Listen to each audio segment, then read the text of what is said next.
جازم جیسے ہاسپٹل سے واپس آیا تھا تب سے ہی بس اسی کے بارے میں سوچے جا رہا تھا۔ آخر وہ اتنا بڑا ہیرو ہو کر پاگل خانے میں کیا کر رہا تھا؟ اس کا ذہن بری طریقے سے الجھ رہا تھا۔ اسے حقیقت جاننی تھی، اس لیے اس نے ڈاکٹر سے پتہ کیا کہ جو عورت اور ایک لڑکی اس سے ملنے کے لیے یہاں پر آتی ہیں ان کے بارے میں بتایا جائے۔ ڈاکٹر کے سب کچھ بتانے پر جازم نے اس نمبر پہ فون کیا تو سامنے سے ایک لڑکی نے فون اٹھایا۔ السلام علیکم۔ جازم کے سوال کرنے پر سامنے لڑکی کچھ دیر تو خاموش رہی، پھر وعلیکم السلام میں جواب دے کر پوچھنے لگی کہ کون ہیں آپ؟ دیکھیں، میں جازم خان ہوں، مجھے نوفل پاشا کے بارے میں جاننا ہے۔ لڑکی جو فون بند کرنے کا ارادہ رکھتی تھی، نوفل کا نام سن کے وہ حیران ہوئی اور پھر جازم سے پوچھنے لگی کہ آپ کیسے جانتے ہیں نوفل کو؟ جازم اسے سب کچھ بتا چکا تھا۔ لڑکی حیران تو بہت ہوئی تھی اور پھر جازم نے اسے التجا کی کہ وہ ایک بار اس سے مل لے اور نوفل کے بارے میں اسے بتا دے، کیونکہ وہ پرسوں سوات واپس جانے کا ارادہ رکھتا تھا اور وہ کل ہی کراچی میں رہنے والا تھا۔ وہ نوفل کے بارے میں سب کچھ جاننا چاہتا تھا۔ لڑکی کو ملنے کے لیے تیار ہو گئی اور پھر کل کا وقت ان دونوں نے مقرر کر لیا۔ جازم جگہ اور وقت کے حساب سے وہاں پر موجود تھا، مگر 10 منٹ گزر گئے، کسی کے آنے کا کچھ پتہ نہیں چل رہا تھا۔ جازم کو لگا شاید وہ نہیں آئے گی، مگر اسے انتظار کرنا تھا۔ انتظار بڑھتا جا رہا تھا۔ بالآخر 40 منٹ ہو گئے تھے مگر کوئی نہ آیا۔ اب وہ یہاں سے جانے کا ارادہ رکھتا تھا۔ اتنے میں سامنے سے ایک لڑکی 4 سالہ بچے کو اٹھا کر آ رہی تھی۔ جازم کو سمجھ نہیں آئی کہ کیا یہ وہی لڑکی ہے جس کا وہ انتظار کر رہا ہے۔ وہ لڑکی ادھر ادھر دیکھنے لگی اور پھر فون اٹھا کر فون ملانے لگی تو جازم کے فون پر اس لڑکی کا نمبر جگمگا رہا تھا۔ جازم نے ہاتھ کے اشارے سے اس لڑکی کو اپنی طرف متوجہ کیا۔ وہ بھی چپ چاپ اس کی طرف چلی گئی۔ 4 سال کا بچہ اس کی گود میں سویا ہوا تھا اور جازم بس اس لڑکی کو دیکھے جا رہا تھا، جو دکھنے میں پروقار، ایک سمجھدار اور ایک خوبصورت لڑکی تھی، مگر آنکھوں میں ویرانی تھی، ایسی ویرانی جیسے سب کچھ کھو دینے کی ہو۔ وہ لڑکی اب جازم سے سوالیہ نظروں سے اسے دیکھ کر پوچھ رہی تھی، آپ نوفل پاشا کو کیسے جانتے ہیں؟ اس لڑکی نے وہیں سوال کیا تھا تو جازم نے اسے دوبارہ سب کچھ بتا دیا۔ وہ لڑکی کچھ دیر خاموش رہی، پھر بولنا شروع ہوئی۔ دیکھیں، ماضی کو جتنا بھی کریدا جائے کچھ ہاتھ نہیں آتا، اس لیے ماضی کو دبا کر ہی رکھنا چاہتی ہوں میں، اس لڑکی نے صاف طور پہ اسے بتا دیا۔ جازم نے پہلے اس لڑکی کو دیکھا جو کافی سمجھدار تھی اور پھر نرم لہجے میں سمجھانے لگا۔ نوفل پاشا 4 سال پہلے ایک مشہور ایکٹر تھا جس کو دیکھنے کے لیے لوگ ترستے تھے۔ آج وہ ایک پاگل خانے میں نامعلوم انسان بن کے رہ گیا ہے۔ کیا اس حالت کو دیکھ کر آپ لوگوں کو اس پہ ترس نہیں آتا؟ کیا آپ لوگ نہیں جانتے؟ آپ لوگ نہیں چاہتے کہ وہ ٹھیک ہو جائے؟ مجھے اس کی حالت دیکھ کر اس پہ رحم آیا ہے۔ آپ لوگ تو اس کے گھر والے ہیں، آپ کو کیوں نہیں آ رہا؟ جازم نرمی سے اسے سمجھا رہا تھا۔ اس لڑکی کی آنکھوں میں نمی تیرنے لگی، اس کی آنکھوں کے کنارے بھیگنے لگے۔ دیکھیں، خدا کے لیے میں جاننا چاہتا ہوں آخر ماضی میں ایسا کیا ہوا ہے کہ وہ یہاں تک پہنچ گیا ہے۔ میں اسے ٹھیک کرنا چاہتا ہوں، میں بھی ایک ڈاکٹر ہوں اور میں اسے ٹھیک کر سکتا ہوں، لیکن جب تک مجھے اس کا ماضی پتہ نہیں چلے گا تب تک میں اسے کیسے ٹھیک کروں گا؟ اب کی بار اس لڑکی کی آنکھوں میں کچھ چمک آئی تھی۔ آپ ٹھیک کر سکتے ہیں اس کو؟ آپ ٹھیک کر سکتے ہیں ان کو؟ اس نے امید بھری نظروں سے جازم کو دیکھا۔ ہاں، میں کر سکتا ہوں، مگر اس کے لیے پہلے مجھے اس کا ماضی بتانا پڑے گا۔ وہ لڑکی کچھ دیر خاموش رہی، اپنی گود میں سوئے اس بچے کو دیکھا اور پھر بولنا شروع ہوئی۔ میرا نام آبرو ہاشم ہے، میں نوفل پاشا کی کزن ہوں۔ 4 سال میں بہت کچھ بدل گیا ہے، بلکہ سب کچھ ہی بدل گیا ہے، یہ کہنا زیادہ بہتر ہوگا۔ ماضی نے ہم لوگوں کو بہت تکلیف دی ہے اور اس تکلیف کا اندازہ کوئی بھی نہیں لگا سکتا۔ 4 سال پہلے، دیکھو، اگر تمہیں زرین کا لیے کچھ بھی پتہ ہے تو پلیز بتا دو، ہم لوگ بہت پریشان ہیں۔ 1 مہینہ گزر گیا ہے مگر اس کا کچھ بھی پتہ نہیں چل رہا۔ آخری بار اسے تمہارے کمرے میں جاتے ہوئے دیکھا گیا ہے، خدا کے لیے بتا دو۔ آنٹی، مہر، سب بہت پریشان ہیں۔ مراد نوفل کے سامنے بیٹھ کر اس سے منتیں کر رہا تھا۔ جب میں ایک بار کہہ چکا ہوں کہ میں نہیں جانتا تو تم لوگوں کو سمجھ نہیں آ رہا؟ وہ ہر بار کی طرح اپنی صفائی دے رہا تھا۔ دیکھو مجھے لگتا ہے ایسا کچھ ہے جو تم ہمیں نہیں بتانا چاہتے۔ پلیز نوفل، اگر کچھ ایسا ہے تو بتا دو۔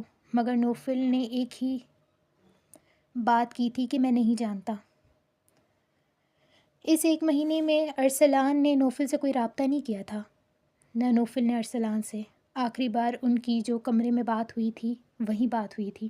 اسمارا نے بہت کوشش کی دونوں کی صلح کروانے کی، مگر وہ دونوں ہی ضد کے پکے تھے۔ ارسلان کو برا لگ رہا تھا۔ اس نے غصے میں آ کر اسے یہ الفاظ کہہ دیے۔ ارسلان کام کے سلسلے میں دبئی گیا ہوا تھا۔ اسمارا امید سے تھی، اس کا 7واں مہینہ چل رہا تھا۔ ارسلان کا کام تھوڑا لمبا ہو گیا تھا، اس لیے اسے ٹائم لگ رہا تھا، اور اب تو اسمارا کا 8واں مہینہ بھی شروع ہونے والا تھا۔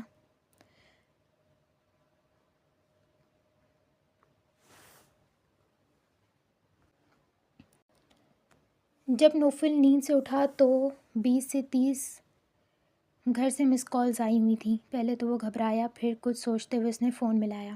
سامنے آبرو نے فون اٹھایا۔ کیا ہوا ہے آبرو، سب ٹھیک ہے؟ وہ پریشان ہو کر پوچھ رہا تھا۔ نوفل بھائی آپ جلدی سے حویلی آ جائیں، مامی کو ہارٹ اٹیک ہوا ہے۔ رات سے ہم لوگ آپ کو فون ملا رہے ہیں۔ ارسلان بھائی کو ہم لوگوں نے نہیں بتایا کیونکہ وہ دوسرے ملک میں ہیں اور وہاں پہ پریشان ہو جائیں گے۔ مامی بس آپ کو ہی پکارے جا رہی ہیں، آپ جلدی سے آ جائیں، وہ گھبراتے ہوئے نم لہجے میں کہہ رہی تھی۔ اور اگلے ہی پل نوفل کی سانس تھمنے لگی۔ اسے ماضی کے کچھ لمحات یاد آئے تھے۔ اس نے ضبط سے اپنی آنکھیں بند کر لیں۔ اسے اپنی ماں کے پاس جانا تھا، اس ماں کے پاس جس نے سوتیلی ہونے کے باوجود بھی سگوں سے بڑھ کر اسے چاہا تھا۔ اور حقیقت بھی یہی تھی کہ نور بانو پاشا کو ارسلان سے زیادہ نوفل سے محبت تھی۔ اگلے ہی لمحے اس نے گاڑی نکالی اور حویلی کی جانب بڑھتا گیا۔ حویلی میں سب بہت پریشان تھے۔ جیسے ہی تنزیلہ بیگم کو پتہ چلا کہ نوفل آنے والا ہے، انہوں نے انابیہ کو پہلے ہی تیار ہونے کا کہہ دیا تھا۔ وہ اچھی طریقے سے جانتی تھی کہ نوفل کو نور بانو پاشا کچھ دن تو یہاں سے جانے نہیں دیں گی، اور ویسے بھی وہ کافی وقت بعد واپس آیا ہے۔ اگر یہ کہا جائے کہ وہ سالوں بعد واپس آ رہا ہے تو غلط نہ ہوگا۔ دوسری طرف زبیدہ بیگم بھی آبرو کو یہی کہہ رہی تھیں، تم نوفل کے آس پاس رہنا، ہر کام اپنے ہاتھ سے کرنا، اور انابیہ کو تو اس کے آس پاس بھٹکنے بھی نہیں دینا۔ مگر آبرو صرف اپنی مامی کی فکر تھی۔ اپنی ماں کی باتوں کو اس نے نظر انداز کیا اور اپنی مامی کے لیے وہ دعائیں کرنے لگی۔ 3 گھنٹے کے سفر کے بعد گاڑی حویلی کے باہر آ گئی تھی۔ آج کئی سالوں بعد وہ سردار حویلی کو دیکھ رہا تھا۔ اس کا دل نہیں چاہ رہا تھا یہاں پر آنے کا۔ جو سلوک اس کی ماں کے ساتھ اس کے باپ نے کیا تھا، اس نے قسم کھا لی تھی کہ وہ زندگی بھر اپنے باپ کی شکل بھی نہیں دیکھے گا، مگر قسمت نے آج اسے اس دہلیز پر دوبارہ لے آئی تھی۔ وہ مرتے مرتے قدموں کے ساتھ اندر داخل ہوا۔ قدموں کے ساتھ اندر داخل ہوا۔ بہت ساری یادیں اس کے ساتھ اس گھر میں داخل ہوئی تھیں۔ بہت سارے لمحات اس کی آنکھوں کے سامنے آ رہے تھے۔ تمہیں جانا ہے نا یہاں سے؟ نفرت کرتے ہو نا مجھ سے؟ تو چلے جاؤ۔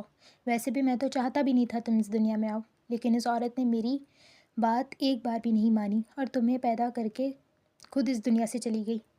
میں اس عورت کی کوئی نشانی اپنے پاس نہیں رکھنا چاہتا، مگر نہ چاہتے ہوئے بھی تمہیں اپنے پاس رکھنا پڑ رہا ہے۔ زرار پاشا کے زہریلے الفاظ نوفل کے دل میں پیوست ہو رہے تھے۔ نور بانو تڑپ کر آگے بڑھیں اور زرار کو چپ کروانے لگیں، مگر وہ صاف طور پر کہہ چکے تھے کہ اگر اس نے میری حکم کی خلاف ورزی کی تو وہ اس حویلی میں ہرگز نہیں رہنے دوں گا۔ اور 19 سالہ نوفل اس حویلی کو ہمیشہ کے لیے چھوڑ کر چلا گیا تھا۔ جب بھی اس کی ماں یا کسی کا دل کرتا وہ اس سے ملنے کے لیے گھر چلے جاتے، یا نوفل انہیں کہیں باہر ملنے کو بلا لیتا، مگر وہ دوبارہ اس حویلی میں کبھی واپس نہیں آیا تھا، اور آج اپنی ماں کی وجہ سے اسے یہاں پر آنا پڑا تھا۔ اسے اندر آتے ہوئے زبیدہ بیگم نے دیکھ لیا تھا۔ وہ آگے بڑھیں اور گلے سے لگایا، مگر نوفل کے دل میں یہاں پر کسی کے لیے کوئی احساس نہیں تھا سوائے اس کی ماں، بہن ماں، بھائی، بھابھی، آبرو کو چھوڑ کر باقی سب کے لیے وہ وہیں نارمل سا تھا، مگر اپنے باپ کے لیے اس کے اندر ایک نفرت تھی جو دن بدن بڑھتی جا رہی تھی۔ انابیہ اسے دیکھ کر اس کی طرف بڑھی۔ تنزیلہ بیگم بھی اسے دیکھ چکی تھیں۔ وہ سب نوفل کا حال چال پوچھ رہی تھیں۔ زبیدہ بیگم کو اپنی بیٹی پہ غصہ آ رہا تھا، جسے انہوں نے کہہ دیا تھا کہ تم نوفل کے آس پاس رہنا، مگر وہ تو کہیں بھی نہیں تھی، بلکہ یہ ماں بیٹی تو نوفل کو چھوڑ ہی نہیں رہی تھیں۔ اور ابھی زیادہ دیر گزری بھی نہیں تھی جب آبرو اپنی مامی کے کمرے سے باہر نکلتی آئی اور نوفل کو دیکھ کر اسے سلام کر کے اب ان کو کمرے کی جانب لے جا رہی تھیں۔ سب لوگ اس کے پیچھے جانے لگے تو آبرو نے انہیں اندر بھیج کر خود باہر رک گئی اور سب کو باہر رکنے کا کہہ دیا۔ اس کا یہ انداز انابیہ اور تنزیلہ بیگم کو آگ لگا چکا تھا، مگر آبرو کا یہی کہنا تھا کہ ہمیں کچھ وقت دونوں کو اکیلے دینا چاہیے۔ وہ دونوں پیر پٹکتی ہوئی وہاں سے جانے لگی، مگر انابیہ سوچ چکی تھی کہ وہ دروازے پر نظر رکھ کے ہی کھڑی ہوگی، کیونکہ ایسا نہ ہو کہ وہ یہاں سے نکلے اور آبرو اسے اپنی باتوں میں الجھا لے۔ البتہ آبرو کی سوچ یہ تھی کہ نوفل اور نوربانو پاشا ساری باتیں کر کے ان دونوں کے درمیان جو بھی غلط فہمیاں ہیں وہ ختم ہو جائیں۔ نوفل جب کمرے کے اندر داخل ہوا تو اپنی ماں کو بستر پر لیٹ کر دیکھ کر اسے افسوس ہو رہا تھا۔ اس کی ماں پہلے سے کافی کمزور ہو گئی تھی، چہرہ بھی پیلا ہو رہا تھا۔ وہ نوفل کو دیکھ کر اٹھنے کی کوشش کر رہی تھیں۔ نوفل جلدی سے آگے بڑھا اور ان کو سہارا دے کر بٹھا چکا تھا۔ میرا بچہ آ گیا، میں نے تمہیں کتنا یاد کیا لیکن تم آ ہی نہیں رہے تھے۔ مجھ سے کیا ناراضی میرے بچے، اپنی ماں کو اس عمر میں کیوں تنہا چھوڑ رہے ہو؟ وہ غمزدہ لہجے میں پوچھ رہی تھیں۔ نوفل کا دل تڑپا تھا۔ امی میں آپ کو اکیلا کیسے چھوڑ سکتا ہوں؟ میں تو کس وجہ سے یہاں سے گیا تھا آپ اچھی طریقے سے جانتی ہیں، پھر بھی آپ؟ وہ غمزدہ تھا۔ نوربانو اچھے سے اپنے بیٹے کی پریشانی سمجھتی تھیں۔ انہوں نے نوفل کا سر اپنی گود میں رکھ دیا اور یکدم نوفل کو سکون محسوس ہوا تھا۔ بے شک ماں کی گود میں انسان دنیا بھر کی تکلیفیں بھول جاتا ہے۔ نوفل کی آنکھوں سے آنسو نکل رہے تھے۔ نوربانو پاشا بولنا شروع ہوئی۔ میرا بیٹا، میرے لیے بھی وہ وقت آسان نہیں تھا۔ میں نے مہک کو ہمیشہ اپنی بہن سمجھا، کبھی اسے سوتن نہیں سمجھا تھا، مگر دیکھو قسمت نے کیا کھیل کھیلا۔ اکثر سوتن آپس میں لڑ کر ایک دوسرے کا گھر برباد کرتی ہیں۔ یہاں پر ہم دونوں تو بہنیں بن کر رہ رہی تھیں، مگر زرار کبھی مہک کو قبول نہیں کر پائے۔ مجھے آج بھی وہ رات یاد ہے جب وہ تڑپ تڑپ کر میرے سامنے زرار کی محبت کی بھیک مانگ رہی تھیں۔ نوربانو پاشا نے ضبط سے اپنی آنکھیں بند کر لیں اور وہ لمحہ ان کے لیے کافی سخت تھا۔ دیکھو مہک، مجھے یہ بچہ نہیں چاہیے۔ میں نے کہہ دیا تھا اگر میرا بچے کی ماں کوئی بنے گی تو وہ صرف نوربانو ہے، اور نوربانو اور میرا ایک بیٹا ہے۔ اس حویلی کا وارث ہمارے پاس موجود ہے۔ مجھے دوسرا بچہ نہیں چاہیے، اور یہ تمہارے وجود سے تو بالکل نہیں۔ اگر نوربانو ماں نہ بن پائی تو ہماری اولاد نہ بھی ہو تب بھی نوربانو پاشا ماں نہ بن پاتی اور ہماری اولاد نہ بھی ہو پاتی تب بھی نوربانو کے علاوہ کسی بھی عورت کے بچے کو میں اپنا بیٹا نہ سمجھتا، اس لیے بہتر ہوگا اس کو۔ وہ اپنے اندر کا زہر مہک کے اندر ڈال رہے تھے۔ مہک تڑپ کر ان کی طرف بڑھنے لگی۔ خدا کے لیے زرار سائیں ایسا نہ کریں، آپ جانتے ہیں یہ کتنا بڑا گناہ ہے۔ میں یہ گناہ نہیں کر سکتی، میں اپنے بچے کو ہرگز ضائع نہیں کروں گی۔ آپ اتنے بے رحم کیسے ہو سکتے ہیں؟ میں نے آج تک آپ سے کچھ بھی نہیں مانگا، میں ہر چیز پہ چپ چاپ سہتی رہی، لیکن میں ہرگز یہ نہیں سوچ سکتی آپ اتنے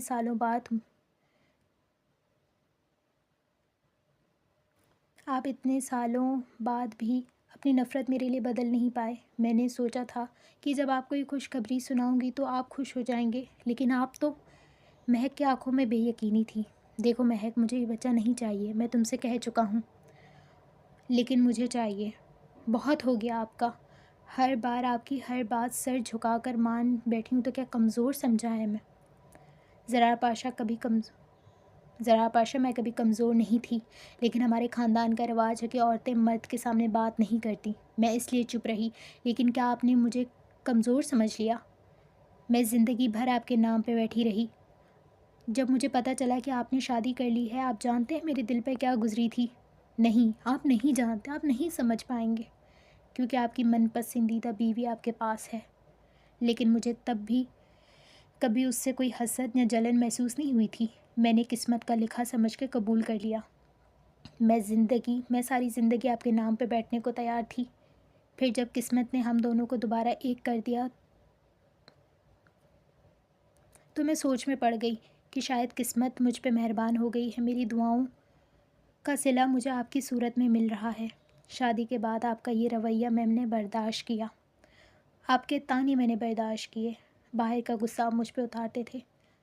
اگر آپ کو نور بانو پر بھی کوئی غصہ ہوتا تو وہ غصہ بھی آپ مجھ پہ اتارتے تھے۔ یاد ہے زرار پاشا، میں نے سب کچھ سہا، مگر آپ نہیں بدلے۔ آپ کو یہ بچہ نہیں چاہیے تو صحیح، مجھے چاہیے، اور میں دیکھتی ہوں میرے بچے کو کون نقصان پہنچاتا ہے۔ میرا بچہ اس دنیا میں آئے گا۔ اگر آپ اسے اپنا نام نہیں دے سکتے تو میں اس حویلی کو چھوڑ کے چلی جاؤں گی، مگر زرار پاشا میرا بچہ اس دنیا میں آئے گا۔ زرار پاشا حیرت سے مہک کو دیکھ رہے تھے۔ آج اتنے سالوں بعد پہلی بار مہک کا یہ روپ ان کے سامنے آیا تھا۔ وہ تو خود بھی حیران تھے، اسے چپ چاپ رہنے والی ایک کمزور سی نازک سی لڑکی آج بھوکی شیرنی کی طرح کیسے بن گئی تھی۔ مگر شاید اپنے بچے کو کھو دینے کا خوف ایسا ہی ہوتا ہے۔ اس ڈرپوک چپ چاپ رہنے والی لڑکی کو شیرنی بنا دیتا ہے۔ مگر زرار پاشا کو غصہ کافی آ رہا تھا۔ یک دم آگے بڑھے اور مہک کو بالوں سے پکڑ کر کھینچا اور ان کے منہ پر گرانے لگے۔ میں نے نہیں کہا تھا مجھ سے شادی کرو، میں نے تو کسی اور کو اپنی زندگی میں شامل کرنے کا سوچا بھی نہیں تھا۔ تمہیں میرے سر پر میرے باپ نے لا کر بٹھا دیا، لیکن میں تمہیں برداشت کرتا رہا کیونکہ تم اپنے کام سے کام رکھ کے چپ چاپ رہنے والی تھی۔ مگر آج تم نے اپنی حدیں پار کر دی ہیں۔ تمہاری اتنی ہمت کہ تم میرے سامنے زبان چلاؤ۔ انہوں نے یک دم اس کے بال کھینچے تو وہ پیچھے گرنے ہی والی تھی جب دروازہ کھلا اور نور بانو پاشا اندر داخل ہوئیں۔ وہ پانی پینے کے لیے کچن کی طرف جا رہی تھی جب کمرے سے چیخنے چلانے کی آواز آ رہی تھی۔ پہلے تو ان کا دل گھبرا گیا، اور پھر جب مہر کی چیخوں کی آواز آئی تو وہ کمرے کے اندر داخل ہوئی تو سامنے بڑھ چکی تھیں۔ سامنے کا منظر دیکھ کر وہ حیران رہ گئیں۔ ابھی وہ کچھ کہتی ہیں کہ سامنے سے زرار پاشا نے مہر کو دھکا دیا تھا۔ ابھی وہ گرنے ہی لگی تھی جب نور بانو پاشا نے اسے سنبھال لیا۔ زرار پاگل ہو گئے ہیں کیا؟ اس کی حالت کا آپ کو پتہ ہے؟ یہ کیا حرکت کرنے جا رہے تھے؟ نور بانو بے یقینی سے اپنے شوہر کا یہ عمل دیکھ رہی تھیں۔ نور تم چلی جاؤ یہاں سے، اس کی اتنی ہمت کہ میرے سامنے زبان چلائے گی، اس کو تو میں بتاتا ہوں آج۔ وہ غصے سے مہک کی طرف بڑھنے لگے جب نور بانو پاشا نے انہیں روک دیا۔ اچھا، اس نے آپ کے سامنے زبان چلائی تو آپ اس کو مارنے کے لیے تیار ہو گئے؟ تو سب سے پہلے میرا گلا کیوں نہیں گھونٹ دیتے؟ میں تو چھوٹی چھوٹی باتوں پہ غصہ کرتی ہوں، لڑائی جھگڑا چیخنا چلانا شروع کر دیتی ہوں۔ ہاں، ہماری لڑائیاں ہمارے کمرے تک ہی رہتی ہیں، آپ کی اور مہک کی باتیں بھی کمرے تک ہی رہتی ہیں، مگر آپ یہ سب کر کے یہ بات کمرے سے باہر لے جانے کی کوشش کر رہے ہیں۔ تو بتائیں اس میں اور مجھ میں کیا فرق ہے؟ بلکہ اس بیچاری نے تو کبھی اپنے حق کے بارے میں بات بھی نہیں کی ہے، اور آج اس نے آپ کو آئینہ دکھایا تو آپ کو برا لگ گیا؟ زرار ہوش کے ناخن لیں آپ۔ بابا جان سے وعدہ کیا تھا آپ اپنی دونوں بیویوں میں انصاف کریں گے۔ کہاں گیا آپ کا انصاف؟ یا ایک دن بھی مہک کو بیوی کا درجہ دیا ہے آپ نے؟ آپ کو اس کو کچھ کہنے سے پہلے اپنے گریبان میں جھانکنا چاہیے۔ مہک جیسی بیوی قسمت سے ملتی ہے، مگر آپ ٹھہرے بدقسمت۔ نور بانو پاشا کو کافی غصہ آ گیا تھا۔ اگر وہ وقت پہ نہ آتی تو اللہ نہ کرے اتنا بڑا نقصان ہو جاتا، اور اس نقصان پر زرار کو کوئی افسوس بھی نہ ہوتا، کیونکہ وہ جانتی تھیں زرار ایک نفرت بھری نظر مہک پر ڈال کر باہر نکل گیا۔ پیچھے مہک نور بانو کے گلے لگ کر پھوٹ پھوٹ کے رونے لگی۔ میرا کیا قصور ہے نور؟ مجھے کیوں سزا مل رہی ہے؟ میں نے تو کبھی کسی کے ساتھ غلط نہیں کیا، نہ سوچا۔ یہاں تک کہ آپ کے لیے بھی کبھی میں نے غلط نہیں سوچا. پھر مجھے کیوں سزا مل رہی ہے؟ میں نہیں چاہتی جیسے زرار آپ سے محبت کرتے ہیں ویسی محبت مجھے دیں. لیکن میں چاہتی ہوں کہ وہ مجھ سے محبت نہ کریں اور محبت کا جواب محبت سے نہ دیں، مگر وہ مجھ سے نفرت بھی نہ کریں. میں ان کی تھوڑی توجہ چاہتی ہوں. لیکن نور، ان کو مجھ پہ رحم نہیں آتا کیا؟ میں برداشت نہیں کر پا رہی. میں سب کچھ برداشت کر سکتی ہوں، مگر ان کی یہ بات کہ وہ اولاد نہیں چاہتے بلکہ مجھ سے نہیں چاہتے. اگر وہ میرے معاملات میں بے رحم ہیں تو میں سمجھ سکتی ہوں، مگر وہ اپنی اولاد کے معاملے میں کیسے بے رحم ہو سکتے ہیں؟ وہ کیسے یہ کہہ سکتے ہیں کہ ان کو یہ بچہ اس دنیا میں آنے سے پہلے ہی میں ختم کر دوں؟ کیا انہیں خدا کا خوف نہیں ہے؟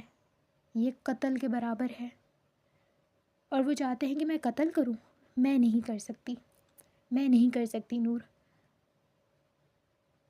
آپ انہیں سمجھائیں نا، خدا کے لیے آپ انہیں سمجھائیں.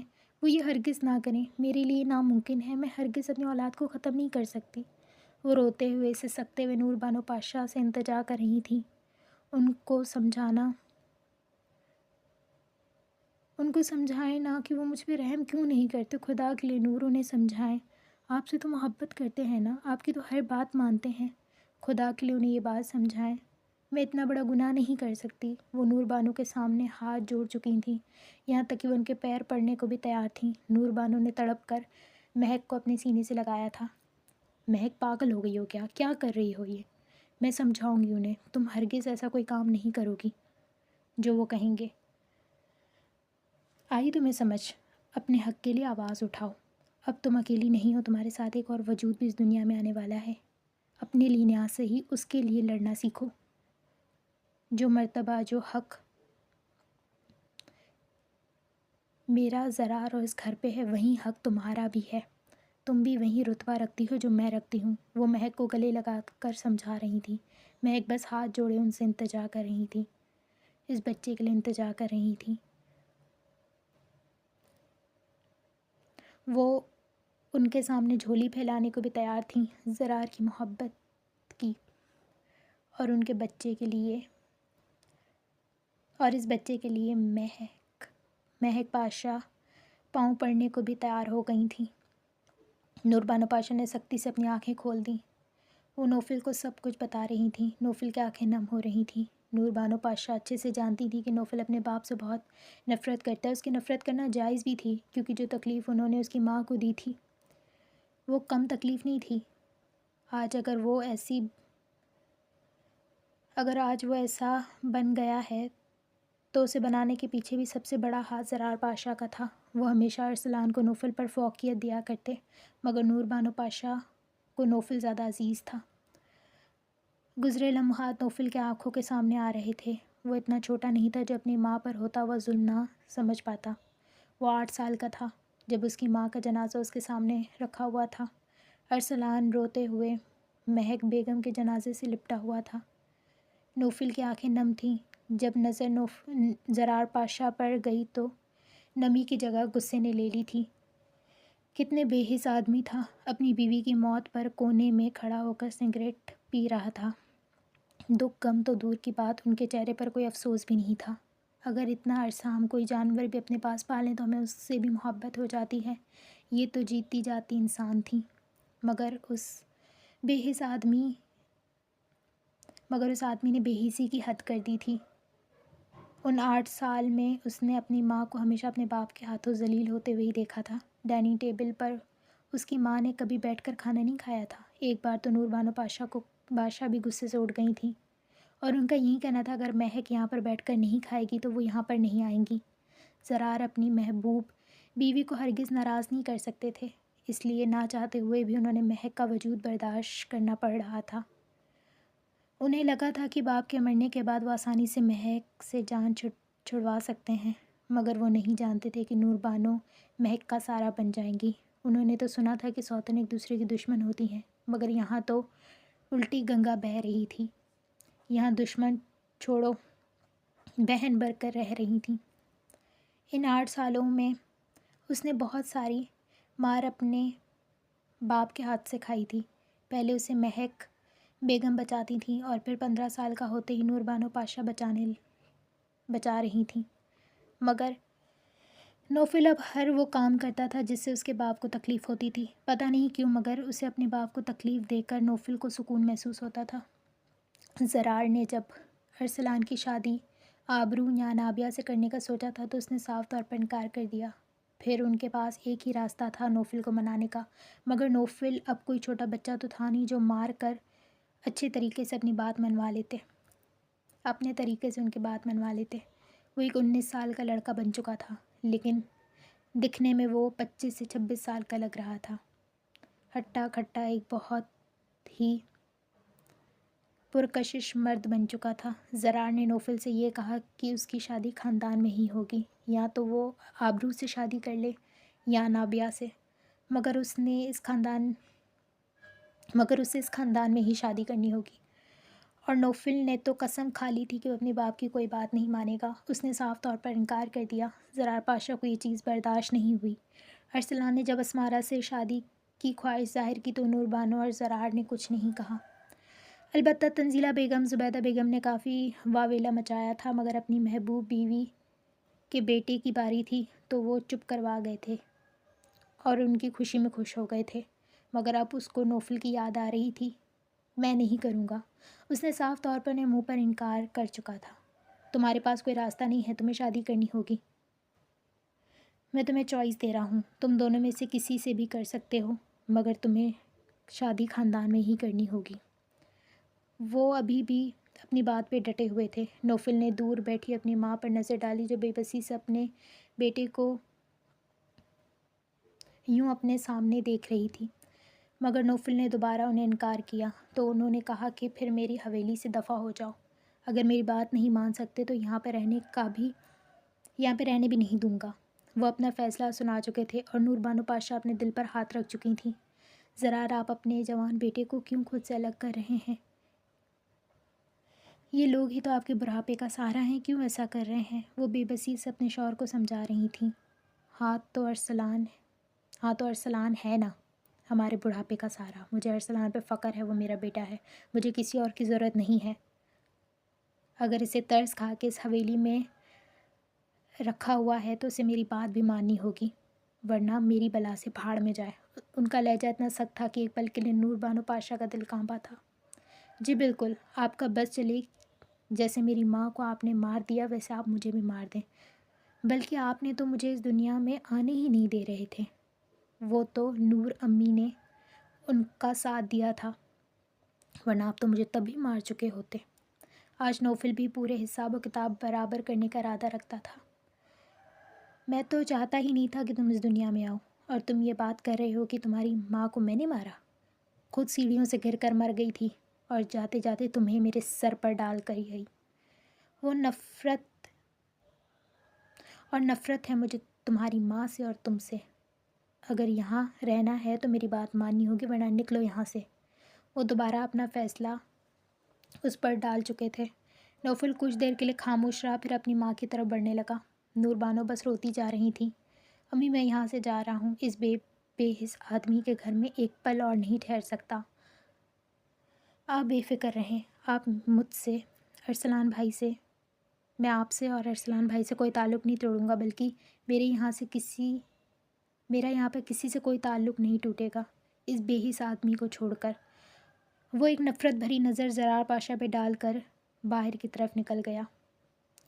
نور بانو پاشا اپنے شوہر کو سمجھاتی رہیں جو اپنے جوان بیٹے کو روک لیں، مگر وہ بھی ایک نفرت بھری نظر باہر جاتے نوفل پر ڈال کر اپنے کمرے کی جانب بڑھ گئے تھے۔ نوفل اپنے شہر والے گھر میں چلا گیا تھا۔ اس کے پاس پیسے کی کمی نہیں تھی۔ اگر باپ جائیداد سے نکال بھی دیتا تب بھی اس نے اچھا خاصا پیسہ جمع کر کے رکھا تھا، مگر اس کے اندر آگ جل رہی تھی، اپنے باپ کو تکلیف دینے کی آگ۔ اور پھر ایک دن اس کی گاڑی خراب ہوئی تھی۔ وہ سڑک پہ کھڑا ہو کر لفٹ مانگ رہا تھا جب ایک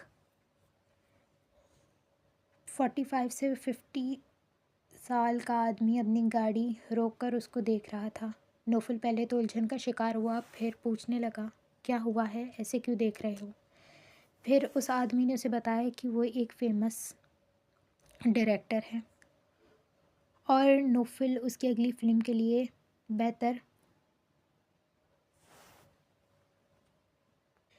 بالکل پرفیکٹ ہے۔ نوفل نے اس وقت تو صاف طور پہ منع کر دیا، مگر اس نے اپنا کارڈ نوفل کو دے دیا تھا، اگر اس کا ارادہ بدلے تو رابطہ کرے۔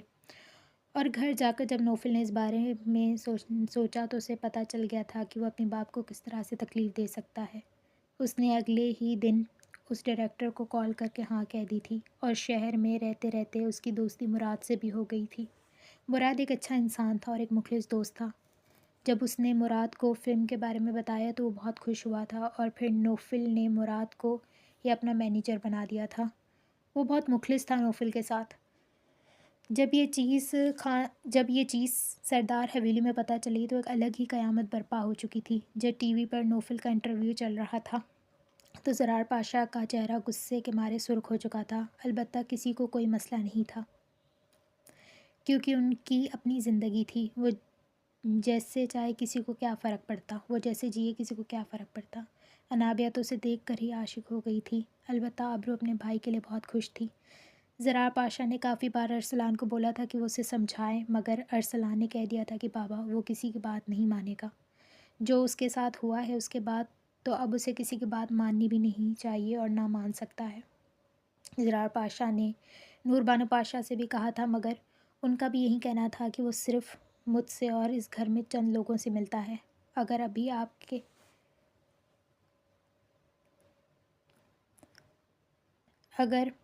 ابھی اس کے فیصلے کی عزت نہیں کی تو وہ مجھ سے بھی ملنا چھوڑ دے گا، اور میں اپنی بیٹی کی جدائی برداشت نہیں کر پاؤں گی۔ اگر وہ مجھ سے روٹ کر چلا گیا تو میں برداشت نہیں کر پاؤں گی، اس لیے زرار مجھے معاف کر دے، میں نہیں کر سکتی۔ اور وہ جو زرار پاشا سوچ کے بیٹھے تھے کہ کچھ دنوں بعد جب اسے پیسے کی کمی محسوس ہوگی، عقل ٹھکانے آئے گی تو حویلی واپس آ جائے گا اور خاندان میں ہی اس کی شادی کر دیں گے اور زرار کی انا جیت جائے گی۔ مگر یہاں تو سب کچھ الٹا ہو گیا، کیونکہ اب تو ان کے پاس کوئی اور راستہ ہی نہیں رہ گیا تھا۔ وہ اچھے سے جانتے تھے کہ وہ اب بات نہیں مانے گا، اس لیے بس وہ بھی برداشت کرتے رہے۔ دوسری طرف نوفل مشہور ہو گیا تھا۔ وہ ہر طرف بس نوفل کی ہی باتیں چل رہی تھیں۔ وہ اپنی پہلی فلم سے ہی بہت مشہور ہو گیا، اور پھر نوفل کی زندگی بالکل تبدیل ہو گئی، مگر وہ اپنے دردناک ماضی کو کبھی بھول نہیں پایا۔ بچپن کی تکلیف، باپ کی نفرت، گھر والوں سے جدا ہونا، اپنی ماں کی موت، وہ کچھ بھی نہیں بھول پا رہا تھا۔ سب کچھ اسے یاد تھا اور وہ بھولنے کا ارادہ بھی نہیں رکھتا تھا۔ نوفل نے ماں کی گود سے سر اٹھا کر انہیں دیکھا۔ ان کی آنکھیں نم ہو گئی تھیں۔ نوفل نے ان کی آنکھیں صاف کی، ان کو سینے سے لگایا۔ مجھے معاف کر دو بیٹا، میں نے مہک سے جو وعدہ کیا تھا وہ پورا نہیں کر سکی، مجھے معاف کر دو۔ نور بانو پاشا ہاتھ جوڑ کر نوفل سے معافی مانگ رہی تھیں۔ امی مجھے گناہ گار کیوں کر رہی ہیں؟ آپ جانتی ہیں آپ نے کچھ نہیں کیا، بلکہ بچپن سے لے کر اب تک میرا خیال رکھا ہے۔ آپ نے ہی تو مجھے سب تکلیفوں سے بچا کر رکھا ہے، اور آپ ایسے کر کے مجھے گناہ گار کر رہی ہیں۔ وہ ان کے ہاتھوں کو اپنے ہاتھ میں لیتے ہوئے بتا رہا تھا۔ نور بانو پاشا کو وہ وقت یاد آیا تھا جب پہلی بار نوفل کو انہوں نے گود میں اٹھایا تھا، جب مہک کی طبیعت خراب ہونا شروع ہو گئی تھی۔ نور بانو پاشا نے زرار کو بہت فون ملائی تھی، مگر وہ نظر انداز کر رہے تھے۔ مگر زرار پہلے ہی نور بانو کا میسج پڑھ چکے تھے، جس میں انہوں نے لکھا تھا کہ مہک کی طبیعت خراب ہو گئی، آپ جلدی سے آ جائیں، انہیں ہاسپٹل لے جانا ہوگا۔ مگر ان کی بلا سے وہ مریں یا جیے انہیں کیا فرق پڑتا تھا۔ حنان پاشا نے گاڑی نکالی اور انہیں ہاسپٹل لے گئے تھے۔ وہ مسلسل آپریشن تھیٹر کے باہر دعا مانگ رہی تھیں۔ تنزیلہ بیگم بھی ان کے ساتھ موجود تھیں۔ ڈاکٹر نے کہہ دیا تھا کہ وہ بہت کمزور ہیں، ہم پوری کوشش کریں گے ان کو بچا سکیں۔ اور بالآخر 3 گھنٹے بعد نرس ایک بچے کو کمبل میں لپیٹے ان کے پاس لے آئی تھیں۔ نور بانو پاشا نے اس بچے کو گود میں اٹھایا اور اس کا ماتھا چوم کر اسے دیکھے جا رہی تھیں۔ تھوڑی دیر بعد مہک کو کمرے میں شفٹ کر دیا گیا۔ مہک اپنے بیٹے کو دیکھ کر بے اختیار رونا شروع ہو گئی تھی، مگر نور بانو پاشا نے انہیں سنبھال لیا تھا۔ ایک دن ان کو ہاسپٹل میں رکھا گیا تھا، مگر زرار پاشا ایک بار بھی وہاں نہیں آئے تھے۔ جب وہ حویلی پہنچیں تو واپسی میں زرار موبائل پر نظریں جمائے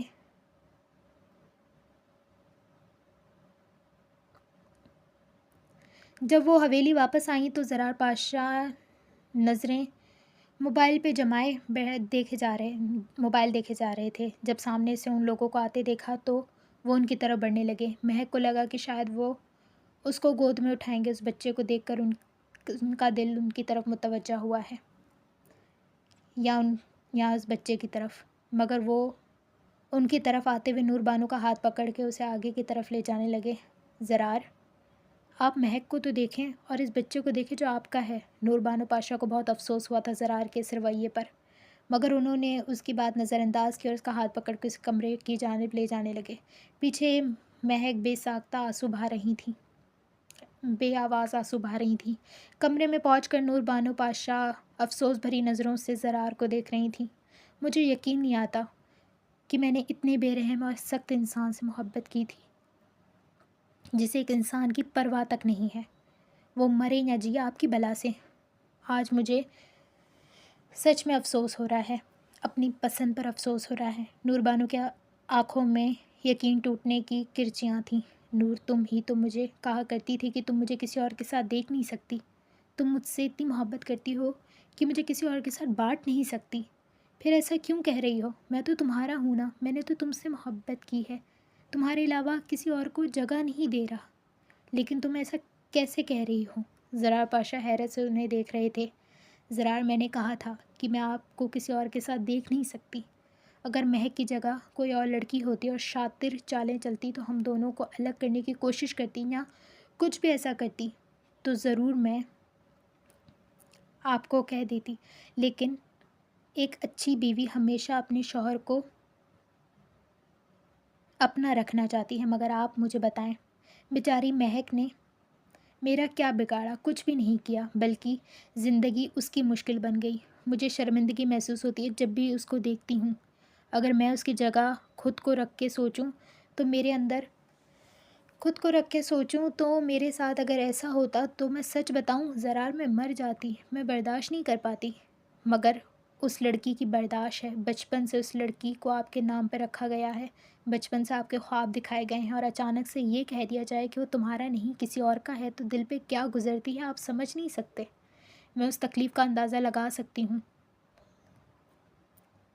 اور میں صرف اندازہ لگا سکتی ہوں، اور مہک وہ تکلیف سہ رہی ہے۔ خدا کے لیے رحم کریں اس پہ۔ کبھی کبھی میں مہک کی آنکھوں میں نہیں آنکھیں ملا پاتی، کیونکہ میں ہی وہ عورت ہوں جس نے اس کی آنکھوں کے خواب چھینے ہیں، کیونکہ یہ حقیقت ہے۔ اگر میں آپ کی زندگی میں نہ آتی تو آپ کیسے بھی کر کے اس کے ساتھ سمجھوتا کر لیتے، لیکن میری وجہ سے سب کچھ ہوا۔ میں نے اس کے خواب اس سے چھین لیے، اس کا بچپن کا منگیتر اس سے چھین لیا۔ میں کیسے برداشت کروں اس دکھ کو؟ آنکھوں میں آنسو لائے انہیں بتا رہی تھی، مگر زرار کو کہاں ان کی باتوں کی پرواہ تھی۔ وہ تو اپنی محبوب بیوی کے آنکھوں کے آنسو دیکھ کر تڑپ اٹھے تھے۔ نور، مجھے تکلیف ہو رہی ہے تمہارے آنسوؤں سے۔ اس عورت کے لیے تم اپنے آنسو کیوں برباد کر رہی ہو؟ وہ ابھی بھی بے رحم بنے ہوئے تھے۔ نور بانو پاشا غصے سے اٹھی اور کمرے سے نکل گئیں۔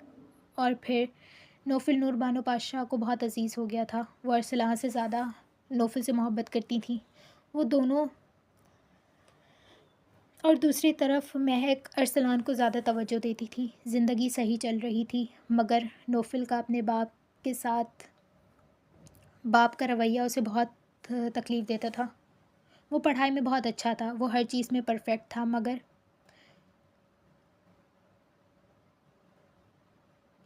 کوئی نہ کوئی بار ڈال کے اسے ضرور ڈانٹ دیتے تھے۔ اور پھر اس کی ماں کی ڈیتھ کے بعد سب کچھ بدل گیا۔ نوفل ایک نرم دل اور ایک حساس بچہ تھا جو سخت انسان بن چکا تھا، ایک پتھر دل انسان جسے کوئی نہیں بدل سکتا تھا، جو خود بھی خود کو بدلنا نہیں چاہتا تھا۔